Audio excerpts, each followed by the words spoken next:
अयोध्येत राम मंदिर लोकार्पण सोहळा झाल्यानंतर राज्यात विविध कार्यक्रमांचे आयोजन करण्यात आले असताना यामध्ये अमरावती शहरातील दसरा मैदानात देखील तुषार भारतीय मित्र परिवाराच्या वतीने गंगा आरतीचे हे आयोजन करण्यात आले होते।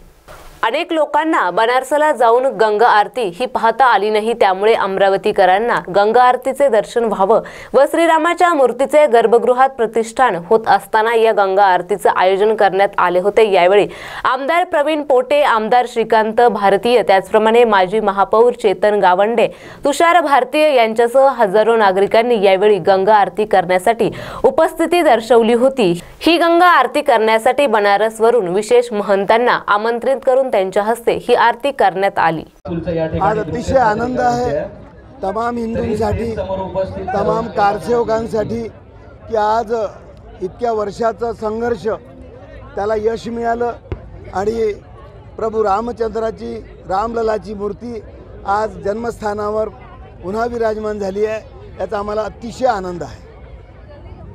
याचं आयोजन केलं कारण की अमरावतीच्या जनतेला गंगा आरती बघता यावी। असे अनेक लोक असतात की त्यांना बनारसला जाऊन गंगा आरती बघता येत नाही काही कारणास्तव, आणि म्हणून त्यांना गंगेचं दर्शन व्हावं, गंगेची आरती व्हावी। कारण सनातन वैदिक हिंदू धर्मामध्ये गाय, गंगा आणि गायत्री याला अनन्यसाधारण महत्त्व आहे। गाय आणि गायत्री आम्ही नेहमी आपण घरी गायत्री मंत्राचा जाप करत असतो, गायीचं दर्शन घेत असतो, पण गंगेचं दर्शन मात्र तिथे जाऊन घ्यावं लागतं, आरतीचं दर्शन तिथे जाऊन घ्यावं लागतं। आणि म्हणून आम्ही निर्णय केला की अमरावतीकर जनतेला राम जन्मभूमीच्या गर्भगृहात रामाची प्रतिष्ठा होत असतानाचा हा जो योग आहे हा अतिशय चांगला आहे आणि त्या निमित्ताने आम्ही आयोजन केलं आहे। याचा आम्हाला अतिशय आनंद आहे। आणि असंख्य म्हणजे आज अलोट गर्दी होती, जवळजवळ 11,000च्या वर लोक या ठिकाणी आले।